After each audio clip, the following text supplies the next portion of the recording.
ನಮಸ್ತೆ ಎಲ್ರಿಗೂ ಶುಭ ಶುಕ್ರವಾರ ಎಲ್ಲರಿಗೂ ಹೇಗಿದ್ದೀರಾ ಎಲ್ಲರೂ ನಾನಂತೂ ಚೆನ್ನಾಗಿದ್ದೀನಿ ನೀವೆಲ್ಲರೂ ತುಂಬ ಚೆನ್ನಾಗಿದ್ದೀರಾ ಅಂತ ಭಾವಿಸ್ತಾ ಇದ್ದೀನಿ ತುಂಬಾನೇ ದಿನ ಆಯ್ತಲ್ವಾ ನಾನು ವ್ಲಾಗ್ಸ್ ಹಾಕಿ ಹೌದು ತುಂಬ ಸ್ವಲ್ಪ ಕೆಲಸಗಳಿತ್ತು ಅದಲ್ಲದೆ ನನಗೆ ಒಂದು ಸ್ವಲ್ಪ ಹೆಲ್ತ್ ಇಶ್ಯೂ ಇತ್ತು ಯಾಕೆ ಹಾಕಿರಲಿಲ್ಲ ವ್ಲಾಗ್ಸ್ ಅಂತೆಲ್ಲನೂ ಮುಂದಿನ ವಾರ ಯಾವಾಗಲಾದರೂ ಹೇಳ್ತೀನಿ ನಾನು ನಿಮಗೆ ಯಾಕೆ ಹಾಕಿರಲಿಲ್ಲ ಏನಾಗಿತ್ತು ನನಗೆ ಅಂತ ಹೇಳಿ ತುಂಬ ದಿನ ಆಯ್ತಲ್ವಾ ಹೆಲ್ತ್ ಇಶ್ಯೂ ಯಾಕೆ ಡಿಸ್ಕಸ್ ಮಾಡೋಣ ಏನಾದರೂ ಖುಷಿಯಾಗಿ ಚೆನ್ನಾಗಿ ಮಾತಾಡೋಣ ಏನೇನು ಮಾಡಿದೆ ದಿನದಲ್ಲಿ ಇವತ್ತಿನ ರೊಟೀನ್ ಹೇಗಿತ್ತು ನಂದು ಅಂತೆಲ್ಲ ಡಿಸ್ಕಸ್ ಮಾಡೋಣ ಬನ್ನಿ ಹಾಗೆಯೇ ಬೆಳಗ್ಗೆನೇ ಶುರು ಮಾಡಿದ್ದೀನಿ ಬ್ಲಾಗ್ ಮಾಡೋದಕ್ಕೆ ಬೆಳಗ್ಗೆ ರಂಗೋಲಿ ಹಾಕೋದ್ರಿಂದ ಹಿಡಿದು ಬ್ಲಾಗ್ ಶುರು ಮಾಡಿದ್ದೀನಿ ಇವತ್ತು ನಂಗಂತೂ ರಂಗೋಲಿ ಹಾಕೋದಂದ್ರೆ ತುಂಬ ಇಷ್ಟ ಹಾಕಿದ್ಮೇಲೆ ಹೋಗ್ತಾ ಬರ್ತಾ ರಂಗೋಲಿ ನೋಡ್ತಾ ಇದ್ರೆ ಮನಸ್ಸಿಗೆ ಏನೋ ಒಂಥರ ಖುಷಿ ನನಗೆ ಹೋಗ್ತಾ ಬರ್ತಾ ರಂಗೋಲಿ ನೋಡ್ಕೊಂಡು ಹೋಗ್ತಾ ಇರ್ತೀವಿ ಸಾಮಾನ್ಯವಾಗಿ ಕೇಳ್ತಾಳೆ ಒಂದು ದಿವಸ ರಂಗೋಲಿ ಹಾಕಿಲ್ಲ ಅಂದ್ರೂ ಅಮ್ಮ ಯಾಕೆ ಇವತ್ತು ರಂಗೋಲಿನೇ ಹಾಕಿಲ್ಲ ನೀನು ಅಂತ ಒಂದಿನ ಹಾಕಿಲ್ಲ ಅಂದ್ರೇ ಅಮ್ಮ ಈ ನಡುವೆ ನೀನು ರಂಗೋಲಿನೇ ಹಾಕಲ್ಲಮ್ಮ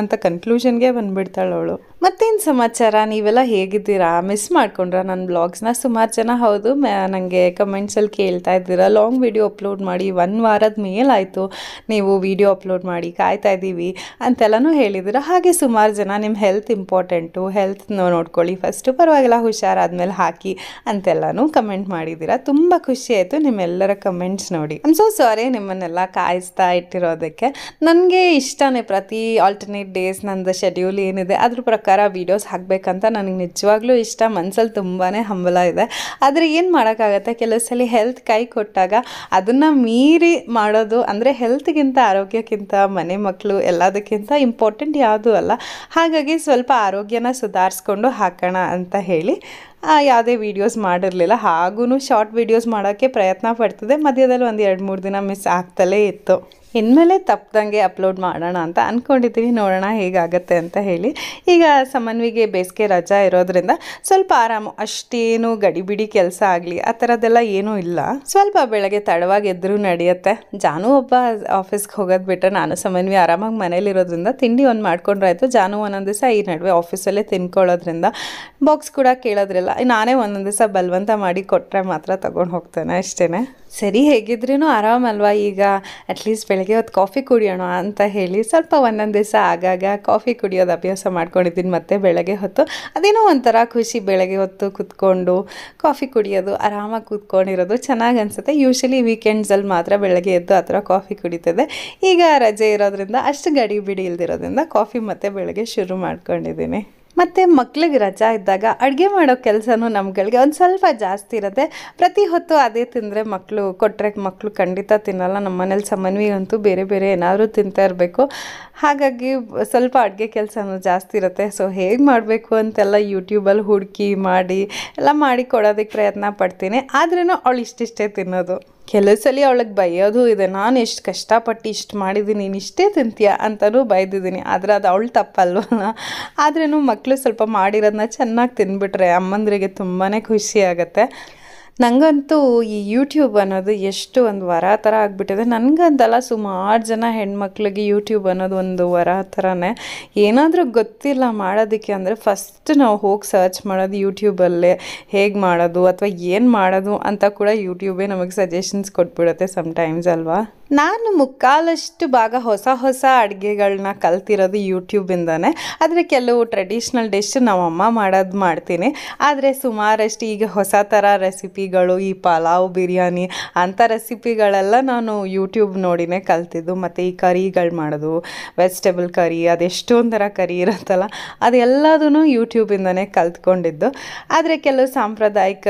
ಗೊಜ್ಜುಗಳು ಮತ್ತು ಮನೆಯಲ್ಲೇ ಮಾಡ್ತಿದ್ದಂಥ ಚಿತ್ರಾನ್ನ ಕಲಸಿದನ್ನ ಗಂಜಿಯನ್ನು ಇಂಥವೆಲ್ಲನೂ ನಮ್ಮ ಮನೇಲಿ ಮಾಡ್ತಿದ್ರು ಅದನ್ನು ನೋಡಿಕೊಂಡೆ ನಾನು ಕಲ್ತಿರೋದಷ್ಟೇ ಯಾಕೆ ಹೇಳ್ತೀನಿ ಅಂದರೆ ನನಗೆ ಮೊನ್ನೆ ಒಂದಿಬ್ಬರು ಸಬ್ಸ್ಕ್ರೈಬರ್ಸ್ ಸಿಕ್ಕಿದ್ರು ಅವ್ರು ನೋಡಿ ನನಗೆ ಇಷ್ಟ ಆಗುತ್ತೆ ನಿಮ್ಮ ಚಾನಲು ಚೆನ್ನಾಗಿದೆ ಅಷ್ಟೊಂಥರ ಅಡುಗೆ ಮಾಡ್ತಿರಲ್ಲ ಹೇಗೆ ಕಲ್ತ್ಕೊಂಡ್ರಿ ಅಂತೆಲ್ಲ ಕೇಳ್ತಾಯಿದ್ರು ಸೊ ಹಾಗೆಯೇ ನಮಗೂ ಏನೋ ಹುಟ್ತಾ ಅಥವಾ ಮದುವೆ ಆದಾಗಂತೂ ನನಗೆ ಒಂದು ಸಾಂಬಾರು ಮಾಡೋದಕ್ಕೂ ಕೂಡ ಬರ್ತಾ ಇರಲಿಲ್ಲ ಹೀಗೆ ನೋಡಿ ಮಾಡಿ ಕಲ್ತ್ಕೊಂಡಿದ್ದೆಲ್ಲನೂ ಮತ್ತು ನನಗೆ ಸಾಂಬಾರು ಮಾಡೋದು ಹೇಳ್ಕೊಟ್ಟಿದ್ದು ಜಾನುನೇ ಫಸ್ಟ್ ಟೈಮ್ ನನಗೆ ಚೆನ್ನಾಗಿ ಸಾಂಬಾರೆಲ್ಲ ಮಾಡೋಕ್ಕೆ ಅಷ್ಟು ಚೆನ್ನಾಗಿ ಬರ್ತಾ ಇರಲಿಲ್ಲ ಸೊ ಜಾನು ನನಗೆ ಫಸ್ಟ್ ಹೇಳ್ಕೊಟ್ಟಿದ್ದು ಸಾಂಬಾರು ಮಾಡೋದು ಹೇಗೆ ಅಂತ ಅದಾದಮೇಲೆ ಹಾಗೆ ಕಂಟಿನ್ಯೂ ಆಯಿತು ಇನ್ನು ಹೆಚ್ಚೆಚ್ಚು ಹೊಸ ರೆಸಿಪಿಗಳನ್ನ ಕಲ್ತ್ಕೊಂಡು ಅಡುಗೆಗಳನ್ನ ಕಲ್ತ್ಕೊಂಡು ಮನೆಯವ್ರಿಗೆ ಮಾಡಿ ಬಡಿಸಿದಾಗ ಚೆನ್ನಾಗಿದೆ ಅಂತ ಪ್ರತಿಯೊಬ್ಬರು ಹೇಳಿದಾಗ ಮಾಡೋದಕ್ಕೆ ನಮಗೂ ಇನ್ನಷ್ಟು ಖುಷಿ ಉತ್ಸಾಹ ಎಲ್ಲ ಇರುತ್ತೆ.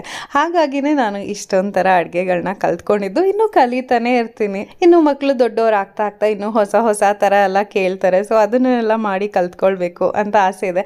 ನನಗೆ ನೂಡಲ್ಸ್ ಎಲ್ಲ ಹೇಗೆ ಮಾಡಬೇಕು ಕಲ್ತ್ಕೋಬೇಕು ಅಂತೆಲ್ಲ ಆಸೆ ಇದೆ. ನೋಡೋಣ ಈ ಸಮ್ಮರ್ ಹಾಲಿಡೇಸಲ್ಲಿ ಯಾವಾಗಲಾದರೂ ಒಂದು ದಿವಸ ಸಮ್ಮರ್ವಿಗೆ ನೂಡಲ್ಸ್ ಮಾಡ್ಕೊಳ್ಳೋಣ ಅಂತ ಅಂದ್ಕೊಂಡಿದ್ದೀನಿ.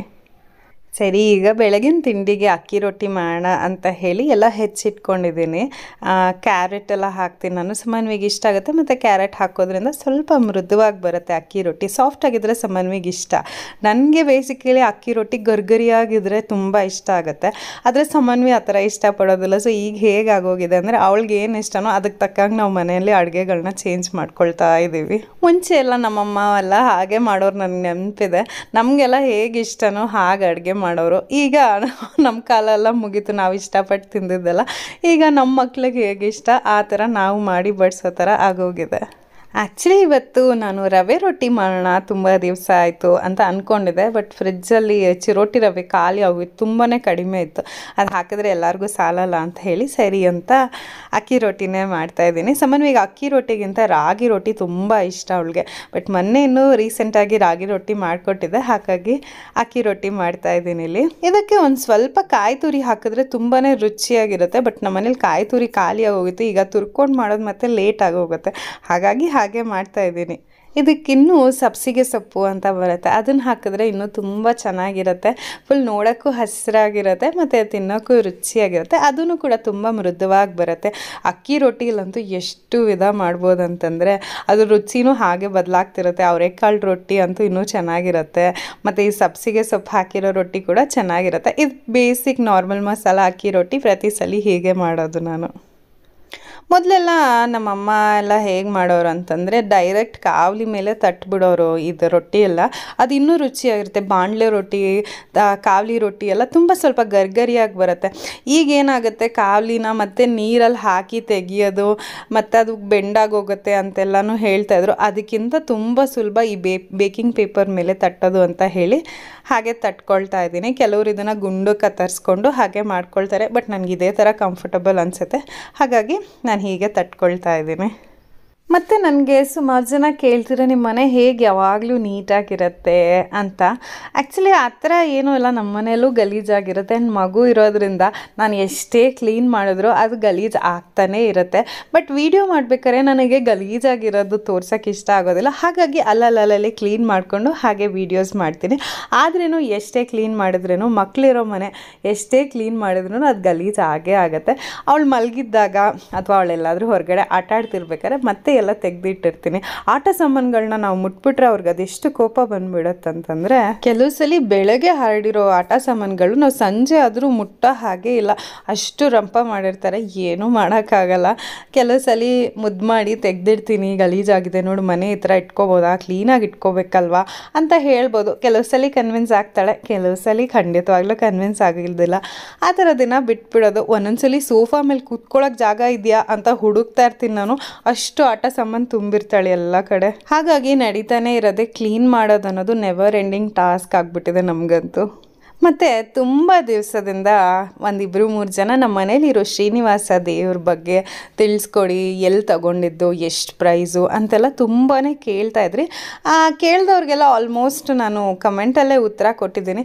ಆದರೂ ತುಂಬ ಜನ ಕೇಳ್ತಾನೆ ಇದ್ದೀರಾ, ಹಾಗಾಗಿ ಹೇಳ್ತಾ ಇದ್ದೀನಿ. ಇದನ್ನು ನಾನು ಚಿಕ್ಕಪೇಟೆನಲ್ಲಿ BVK ಅಯ್ಯಂಗಾರ್ ರೋಡ್ ಇದೆಯಲ್ಲ, ಅಲ್ಲಿ ಮುಂದೆ ಒಂಚೂರು ಮುಂದೆ ಬರ್ತಿದ್ದಂಗೆ ಲೆಫ್ಟ್ ಸೈಡಲ್ಲಿ ಒಂದು ಪುಟ್ಟ ಅಂಗಡಿ ಇದೆ, ಅಲ್ಲೇ ನಾನು ಇದನ್ನು ತಗೊಂಡಿದ್ದು. ಅಂಗಡಿ ಹೆಸರು ಮಾತ್ರ ನನಗೆ ಜ್ಞಾಪಕ ಇಲ್ಲ, ಆದರೆ ಅಲ್ಲಿ ವೆಂಕಟೇಶ್ವರ ಸಿಲ್ಕ್ ಸ್ಯಾರೀಸ್ ಇದೆಯಲ್ಲ, ಅಲ್ಲಿಂದ ಒಂದು ಚೂರು ಮುಂದೆ ಬಂದ್ರೇ ಲೆಫ್ಟ್ ಸೈಡಲ್ಲಿ ಒಂದು ಪುಟ್ಟ ಅಂಗಡಿ ಇದೆ. ಅಲ್ಲಿ ದೊಡ್ಡ ದೊಡ್ಡ ದೇವ್ರ ಫೋಟೋಗಳು ಎಲ್ಲ ಇಟ್ಕೊಂಡು ಮಾರ್ತಿರ್ತಾರೆ. ನೀವು ಹೋದ ತಕ್ಷಣವೇ ನಿಮಗೆ ಗೊತ್ತಾಗತ್ತೆ. ಮತ್ತಿದು 2.5 ಅಡಿ ಅಷ್ಟು ಎತ್ತರ ಇದೆ. ಮತ್ತು ಇದಕ್ಕೆ ನಾವು 4-5 ಥರ ಲೈಟ್ಸ್ ಎಲ್ಲನೂ ಇದೆ. ಸಿಂಗಲ್ ಲೈಟ್ ಕೂಡ ಹಾಕ್ಬೋದು, ಮತ್ತು ಸೈಡ್ಸಲ್ಲಿ ಲೈಟ್ ಇದೆ, ಮತ್ತು ರನ್ನಿಂಗ್ ಲೈಟ್ಸ್ ಹತ್ರ ಎಲ್ಲ ಇದೆ. ಮತ್ತು 2000 ಅಷ್ಟು ಹಾಡುಗಳು ಲೋಡ್ ಆಗಿರೋ ಅಂಥ ಒಂದು ಪುಟ್ಟು ಪೆನ್ ಡ್ರೈವ್ ಕೊಟ್ಟಿದ್ದಾರೆ. ಅದಲ್ಲದೆ ಅದಕ್ಕೆ 2 ವರ್ಷ ವ್ಯಾರಂಟಿ ಕೂಡ ಕೊಟ್ಟಿದ್ದಾರೆ. ಅಂದರೆ ಲೈಟ್ಸು ಅಥವಾ ಹಾಡು ಪ್ಲೇ ಆಗೋ ಸಿಸ್ಟಮು ಅದೇನಾದರೂ ಹಾಳಾಯ್ತು ಅಂತಂದರೆ 2 ವರ್ಷದವರೆಗೂ ಫ್ರೀ ಸರ್ವಿಸ್ ಮಾಡಿಕೊಡ್ತೀವಿ ಅಂತ ಕೂಡ ಹೇಳಿದ್ದಾರೆ. ಮತ್ತು ಇದರ ಪ್ರೈಸ್ ಬಂದು 24,000 ಚಿಲ್ಲರೆ ಹತ್ತತ್ರ ಆಯಿತು ಒಂದು ವರ್ಷದಿಂದ. ಈಗ ಪ್ರೈಸಸ್ ರಿವೈಸ್ ಆಗ್ತಾನೆ ಇರುತ್ತೆ, ನೀವು ಎಷ್ಟು ಎತ್ತರದ್ದು, ದೊಡ್ಡದು, ಚಿಕ್ಕದು, ಮತ್ತು ಅದಕ್ಕಿರೋ ಡಿಸೈನ್ಸು, ಆ ಥರ ಡಿಸೈನ್ ಮೇಲೆ ಕೂಡ ಪ್ರೈಸಸ್ ಡಿಪೆಂಡ್ ಆಗುತ್ತೆ. ಸೊ ಯಾರ್ಯಾರು ಪ್ರಶ್ನೆ ಕೇಳ್ತಾ ಇದ್ರಿ ಮತ್ತು ಯಾರ್ಯಾರ ಮನಸ್ಸಲ್ಲಿ ಪ್ರಶ್ನೆ ಇತ್ತು ಶ್ರೀನಿವಾಸನ ಫೋಟೋ ಎಲ್ಲಿ ತೊಗೊಂಡ್ವಿ, ಎಷ್ಟಾಯಿತು ಅಂತೆಲ್ಲ ಕೇಳಿದವ್ರಿಗೆ ಉತ್ತರ ಸಿಕ್ಕಿದೆ ಅಂತ ಅಂದ್ಕೊಳ್ತೀನಿ. ತಿಂಡಿ ಎಲ್ಲ ಮುಗಿಸಿ ಈಗ ಎಣ್ಣೆ ಬಾಟ್ಲುಗಳು ನೆನ್ನೆ ತೊಳೆದಿಟ್ಟಿದ್ದೆ. ಅದು ವಾರಕ್ಕೆ ಒಂದ್ಸಲಿ ತೊಳಿಲಿಲ್ಲ ಅಂದರೆ ತುಂಬ ಜಿಡ್ಡು ಆಗಿಬಿಡುತ್ತೆ, ಮುಟ್ಟಕ್ಕೆ ಒಂಥರ ಅನಿಸುತ್ತೆ. ಹಾಗಾಗಿ ನೆನ್ನೆ ತೊಳೆದಿಟ್ಟಿದ್ದೆ. ಈಗ ಅದಕ್ಕೆ ಮತ್ತೆ ಎಣ್ಣೆ ಎಲ್ಲ ರೀಫಿಲ್ ಮಾಡಿ ಮತ್ತೆ ಇಡ್ತಾ ಇದ್ದೀನಿ. ಸ್ವಲ್ಪ ಕೆಲಸಗಳೆಲ್ಲ ಮುಗಿಸಿ ಅದಾದಮೇಲೆ ಸಮನ್ವಿಗೆ ಸ್ನಾನ ಮಾಡಿಸ್ಬೇಕು. ಈಗ ರಜೆ ಇರೋದ್ರಿಂದ ಎದ್ದ ತಕ್ಷಣ ಅವಳಿಗೇನು ಸ್ನಾನ ಮಾಡ್ಸೋಕ್ಕೆ ಹೋಗಲ್ಲ, ಸ್ವಲ್ಪ ಹೊತ್ತು ಆಟ ಆಡ್ಕೊಂಡಿರಲಿ, ಆಮೇಲೆ ತಿಂಡಿ ಎಲ್ಲ ತಿಂದಮೇಲೆ ನಿಧಾನಕ್ಕೆ ಸ್ನಾನ ಮಾಡಿಸೋಣ ಅಂತ ನಾನು ಸ್ವಲ್ಪ ಆರಾಮಾಗಿ ಕೆಲಸ ಮಾಡ್ಕೊಳ್ತಾ ಇರ್ತೀನಿ. ಮತ್ತು ಯುಗಾದಿ ಹಬ್ಬಕ್ಕೆ ನಿಮ್ಮೆಲ್ಲರ ತಯಾರಿ ಹೇಗೆ ನಡೀತದೆ, ಶಾಪಿಂಗ್ ಎಲ್ಲ ಮುಗಿಸಿದ್ರಾ, ಏನೇನು ತಗೊಂಡ್ರಿ ಅಂತ ನಂಗೆ ಕಮೆಂಟ್ಸಲ್ಲಿ ತಿಳಿಸಿ ಆಯಿತಾ. ನಾನಂತೂ ಇನ್ನೂ ಶಾಪಿಂಗ್ ಮಾಡಿಲ್ಲ, ಮಾಡೋಕ್ಕಾಗಲಿಲ್ಲ. ಹೋದ್ವಾರ ಹೋಗಬೇಕು ಅಂತ ಅಂದ್ಕೊಂಡ್ವಿ, ಫ್ಯೂ ಇಶ್ಯೂಸಿಂದ ಹೋಗೋಕ್ಕಾಗಲಿಲ್ಲ. ಆದರೆ ಆನ್ಲೈನಲ್ಲಿ ಕೆಲವು ಬಟ್ಟೆಗಳು, ಸೀರೆ, ಸಮನ್ವಿಗೆ ಬಟ್ಟೆ ಎಲ್ಲ ಆರ್ಡ್ರ್ ಮಾಡಿದ್ದೀನಿ. ಬಂದ ತಕ್ಷಣವೇ ನಿಮಗೆ ವಿಡಿಯೋ ಮಾಡಿ ಏನೇನು ತೊಗೊಂಡಿದ್ದೀನಿ ಅಂತ ಖಂಡಿತ ತೋರಿಸ್ತೀನಿ. ಮತ್ತೀಗ ಸಮನ್ವಿಗೆ ಸ್ನಾನ ಮಾಡಿಸಿ ರೆಡಿಯಾಗಿ ಕೂರಿಸಿದ್ದೀನಿ. ಅವಳಿಗೆ ಸ್ನಾನ ಮಾಡಿಸೋದಲ್ಲದೆ ಅವಳ ಜೊತೆಯಲ್ಲಿ ಇಟ್ಕೊಂಡಿರ್ತಾಳೆ ಯಾವಾಗಲೂ ಒಂದು ಬೊಂಬೆ, ಅದಕ್ಕೆ ಗುಂಡು ಅಂತ ಹೆಸರಿಟ್ಟಿದ್ದಾಳೆ. ಸೊ ಅದನ್ನೂ ಕೂಡ ಜೊತೆಯಲ್ಲಿ ಸ್ನಾನ ಎಲ್ಲ ಮಾಡಿಸಿ ಈಗ ಅದಕ್ಕೂ ಬೊಟ್ಟೆಲ್ಲ ಇಡ್ತಿದ್ದಾಳೆ. ಅದೇನಾಗಿದೆ, ಆ ಬೊಂಬೆ ಒಳಗಡೆ ನೀರೆಲ್ಲ ಹೋಗಿಬಿಟ್ಟಿತ್ತು. ಅದ್ರದ್ದು ಕಾಲು ಮುರಿದು ಅದರಲ್ಲಿರೋ ನೀರೆಲ್ಲ ಚೆಲ್ಲಿ ಮತ್ತು ಕಾಲು ಹಾಕೋಕ್ಕೆ ಹೋದೆ, ಆಗಲೇ ಇಲ್ಲ. ನಂಗೆ ಭಯನೇ ಆಗೋಯ್ತು. ಅಯ್ಯೋ ಇನ್ನು ಜಾನು ಬಂದಮೇಲೆ ಹಾಕೋಕ್ಕಾಗೋದು, ಇವಳೆಲ್ಲ ರಾಮಾಯಣ ತೆಗಿತಾಳೋ ಅಂತ ಅಂದ್ಕೊಂಡೆ. ಹಾಗೆ ಅರ್ಥ ಮಾಡ್ಕೊಂಡ್ಲು, ಬಿಡು ಮಮ್ಮ ಪರವಾಗಿಲ್ಲ, ಗಟ್ಟಿ ಇದೆ, ಪಪ್ಪ ಬಂದಮೇಲೆ ಹಾಕ್ಕೊಂಡ್ರಾಯ್ತು ಅಂದ್ಲು. ಅಪ್ಪ ನನಗೆ ಜೀವ ಬಂತು. ಸರಿ ಅದಕ್ಕೆ ಹಣೆಗೆಲ್ಲ ಇಟ್ಟು ಪೌಡ್ರೆಲ್ಲ ಹಚ್ತಾ ಇದ್ದಾಳೆ ಅವಳು. ಕೆಲವು ಸಲ ಏನು ಅನ್ಸುತ್ತೆ ಅಂದರೆ, ಅಯ್ಯೋ ಈ ಮಕ್ಳಿಗೆಲ್ಲ ಹೆದರ್ಕೊಳ್ಳೋ ಕಾಲ ಬಂದ್ಬಿಡ್ತಲ್ಲಪ್ಪ ಅನ್ನೋ ಥರ ಅನಿಸ್ಬಿಡುತ್ತೆ. ಅಂದರೆ ಏನೋ ಹೆಲ್ದಿ ಇವೆ, ನಮಗೂ ಗೊತ್ತು ನಾವೇನೋ ಅಷ್ಟು ಹೆದರ್ಕೊಳ್ಳಲ್ಲ ಅಂತ. ಆದರೂ ಒಂದು ಪುಟ್ಟು ಟೆನ್ಷನ್, ಅಯ್ಯೋ ಮತ್ತೆ ರಾಮಾಯಣ ತೆಗೆದ್ರೆ ಅವ್ರನ್ನ ಮತ್ತೆ ಸಮಾಧಾನ ಮಾಡಬೇಕಲ್ಲಪ್ಪ ಅಂತ ಒಂದು ಚಿಕ್ಕ ಮನಸ್ಸಲ್ಲಿ ಅನಿಸ್ತಾ ಇರುತ್ತೆ ಅಲ್ವಾ. ಆದರೆ ಈಗಿನ ಮಕ್ಕಳು ನಿಜವಾಗ್ಲೂ ತುಂಬಾ ಸ್ಮಾರ್ಟು. ಇದೊಂದು ಚಿಕ್ಕ ಇನ್ಸಿಡೆಂಟ್ ನಿಮ್ಮ ಹತ್ರ ಹೇಳಲೇಬೇಕು ನಾನು. ನನ್ನ ಸಮನ್ವಿಗೆ ಈ ನಾವು ನರಿ ಮತ್ತು ದ್ರಾಕ್ಷಿ ಕತೆ ಗೊತ್ತಲ್ಲ ನಿಮ್ಮೆಲ್ಲರಿಗೂ, ಅದು ಜಂಪ್ ಮಾಡುತ್ತೆ, ದ್ರಾಕ್ಷಿ ಸಿಗಲ್ಲ, ಹುಳಿ ಅಂತ ಹೇಳಿಬಿಟ್ಟು ಹೊಟ್ಟೋಗುತ್ತೆ ಅಂತ ನಾನು ಅವಳಿಗೆ ಕತೆ ಹೇಳಿದ್ದೆ. ಸಮನ್ವಿ ಆ ಕತೆನ ಇಂಪ್ರೂವೈಸ್ ಮಾಡಿ ನನಗೆ ಹೇಗೆ ಹೇಳಿದ್ಲು ಅಂತಂದರೆ, ನರಿ ಹೋಗಿ ಜಂಪ್ ಮಾಡುತ್ತಂತೆ, ದ್ರಾಕ್ಷಿ ಸಿಗೋದೇ ಇಲ್ವಂತೆ. ಸೊ ನರಿ ಏನು ಮಾಡುತ್ತಂತೆ, ಅಲ್ಲಿ ಸೈಡಲ್ಲಿ ಒಂದು ಚೇರ್ ಇರುತ್ತಂತೆ, ಆ ಚೇರ್ ತೊಗೊಂಬಂದು ಅದ್ರ ಮೇಲೆ ಹತ್ತಿ ಜಂಪ್ ಮಾಡಿ ದ್ರಾಕ್ಷಿ ಕಿತ್ಕೊಂಡು ಜೇಬಲೆಲ್ಲ ಹಾಕ್ಕೊಂಡು ತೊಗೊಂಡೋಗಿ ಮನೇಲಿ ಫ್ರಿಜ್ಜಲ್ಲೆಲ್ಲ ಇಟ್ಕೊಂಡು ತಿನ್ನತ್ತಂತೆ. ತುಂಬಾ ಚೆನ್ನಾಗಿರತ್ತಂತೆ. ಹಬ್ಬ ನನಗೆ ಈ ಕತೆ ಅವಳು ಹೇಳಿದ ಕೇಳಿದ್ಮೇಲೆ ಅಪ್ಪ ಎಷ್ಟು ಶಾರ್ಪ್, ಎಷ್ಟು ಸ್ಮಾರ್ಟ್ ಇರ್ತಾರೆ ಈಗಿನ ಮಕ್ಕಳು. ಸಿಗಲ್ಲ, ಅದು ಚೆನ್ನಾಗಿಲ್ಲ ಅಂತ ಹೇಳ್ಕೊಳ್ಳೋ ಕಾಲ ನಮ್ಮದಿತ್ತು. ಈಗ ಏನೇ ಆದರೂ ಸಿಗಲೇಬೇಕು ಅನ್ನೋ ಒಂದು ಮೈಂಡ್ಸೆಟ್ಟಲ್ಲಿ ಅವಳು ಬುದ್ಧಿ ಓಡಿಸಿ ಅವಳ ಇಮ್ಯಾಜಿನೇಷನಲ್ಲಿ ಹೇಗೆ ನರಿ ದ್ರಾಕ್ಷಿ ಕಿತ್ಕೊಳ್ತು ಅಂತ ಹೇಳಿದಾಗ ನಂಗೆ ಖುಷಿ ಆಯಿತು. ಮಕ್ಕಳು ಕೂಡ ಎಷ್ಟು ಬುದ್ಧಿ ಉಪಯೋಗಿಸ್ತಾರೆ ಅಂತ ಅನ್ನಿಸ್ತಾ ಇತ್ತು. ಮತ್ತೀಗ ಸಂಜೆ ಮೇಲೆ ನಾವು ಹೊರಗೆ ಹೋಗ್ತಾ ಇದ್ದೀವಿ. ಜಾನುಗೆ ನಾನು ಆಫೀಸಿಂದ ಸ್ವಲ್ಪ ಬೇಗ ಬಾ ಅಂತ ಹೇಳಿದ್ದೆ, ಯಾಕಂದರೆ ನಾನು ತುಂಬ ದಿವಸದಿಂದ ಕುಕ್ಕರ್ ಪುಟ್ಟದೊಂದು ಬೇಕಾಗಿತ್ತು. ಹಳೆ ಕುಕ್ಕರ್ ಒಂದು ಮುರಿದೋಯ್ತು ನಂದು, ಹಾಗಾಗಿ ಬೇಕು ಅಂತ ಕೇಳ್ತಾನೆ ಇದ್ದೆ ತುಂಬ ದಿವಸದಿಂದ. ಸೊ ಫೈನಲಿ ಇವತ್ತು ಜಾನು ಬೇಗ ಬಂದಿದ್ದೆ. ಸೊ ಹತ್ರನೇ ಇರೋ ಅಂಗಡಿಗೆ ಹೋಗಿ ಕುಕ್ಕರು ಮತ್ತು ಒಂದು ಫ್ರೈಯಿಂಗ್ ಪ್ಯಾನ್ ತೊಗೊಂಡು ಬಂದೆ. ತುಂಬಾ ಗಟ್ಟಿಯಾಗಿ ಚೆನ್ನಾಗಿದೆ. ಆನ್ಲೈನ್ ಎಲ್ಲನೂ ನೋಡಿದ್ದೆ, ತುಂಬಾ ಜಾಸ್ತಿ ಇತ್ತು. 2,000, 2,500 ಕಮ್ಮಿ, 1,900 ಇದಕ್ಕೆ ಕಮ್ಮಿ. ನನಗೆ ಅಷ್ಟು ಗಟ್ಟಿಯಾಗಿರೋ ಫ್ರೈಯಿಂಗ್ ಪ್ಯಾನ್ ಇರಲಿಲ್ಲ. ಆದರೆ ಅಲ್ಲಿ ನಾನು ತಗೊಂಡಿದ್ದ ಅಂಗಡಿನಲ್ಲಿ 1,350 ರುಪೀಸ್ಗೆ ನನಗೆ ಆ ಫ್ರೈಯಿಂಗ್ ಪ್ಯಾನ್ ಸಿಕ್ತು. ಜೊತೆಗೆ ನಾನು ಇವಾಗ ತಗೊಂಡಿರೋದು ಪ್ರೆಸ್ಟೀಜ್ ಸ್ಟೀಲ್ದು ಹಂಡಿ ಪಾಟ್ ಕುಕ್ಕರ್ ಅಂತ ಹೇಳ್ತಾರೆ. ಇದು ತುಂಬ ಚೆನ್ನಾಗಿದೆ, 3 ಲೀಟರ್ಸ್ ಇದು.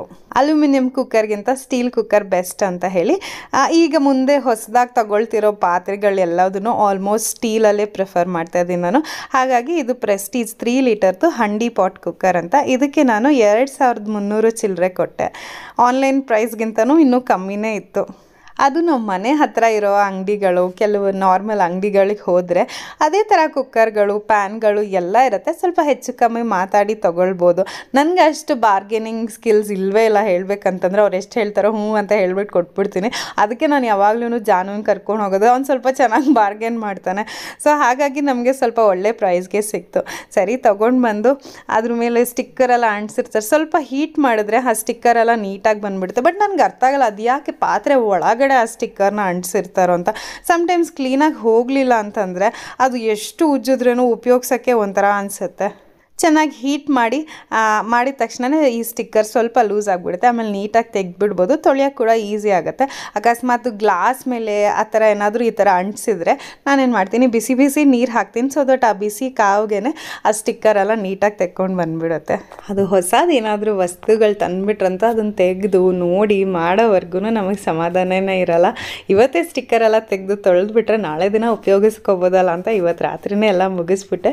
ಊಟ ಎಲ್ಲ ಮುಗಿಸಿ ಟೆರೆಸ್ ಮೇಲೆ ಹೋಗಿದ್ವಿ. ಇವಾಗ ಬೇಸಿಗೆ ಅಲ್ವಾ, ಸೊ ಟೆರೆಸ್ ಮೇಲೆ ಚೆನ್ನಾಗಿರುತ್ತೆ ವಾಕ್ ಮಾಡ್ಕೊಂಡಿರೋದಕ್ಕೆ ಅಂತ ಹೇಳಿ ಊಟ ಮುಗಿಸಿ ಮೇಲೆ ಹೋಗಿ ಒಂದು ರೌಂಡ್ ವಾಕ್ ಮಾಡಿ ಹಾಗೆ ಮಲ್ಕೊಳ್ಳೋಣ ಅಂತ ಹೇಳಿ. ಸೊ ಹೇಗಿತ್ತು ಇವತ್ತು ನಮ್ಮ ಇಡೀ ದಿನ? ಐ ಹೋಪ್ ನಿಮ್ಮೆಲ್ಲರಿಗೂ ಈ ವಿಡಿಯೋ ಇಷ್ಟ ಆಗಿದೆ ಅಂತ ಅಂದ್ಕೊಳ್ತೀನಿ. ಇಷ್ಟ ಆಗಿದ್ರೆ ಹೇಗೆ ಅನಿಸ್ತು ಅಂತ ಕಮೆಂಟ್ಸಲ್ಲಿ ತಿಳಿಸಿ. ಇನ್ಮೇಲೆ ಖಂಡಿತವಾಗ್ಲೂ ರೆಗ್ಯುಲರ್ ಆಗಿ ವಿಡಿಯೋನ ಅಪ್ಲೋಡ್ ಮಾಡೋಕ್ಕೆ ಪ್ರಯತ್ನ ಪಡ್ತೀನಿ, ಆಯಿತಾ? ಥ್ಯಾಂಕ್ ಯು ಸೋ ಮಚ್ ವಿಡಿಯೋನ ಕಡೆ ತನಕ ನೋಡಿದ್ದಕ್ಕೆ. ಹೀಗೆ ನಿಮ್ಮ ಸಪೋರ್ಟ್ ಸದಾ ನನ್ನ ಜೊತೆ ಇರಲಿ ಅಂತ ಕೇಳ್ಕೊಳ್ತಾ ಈ ವಿಡಿಯೋನ ಇಲ್ಲೇ ಎಂಡ್ ಮಾಡ್ತಾ ಇದ್ದೀನಿ. ಸಿಗೋಣ ಮತ್ತೆ ಮುಂದಿನ ವಿಡಿಯೋನಲ್ಲಿ. Okay, until then take care, ಬಾಯ್.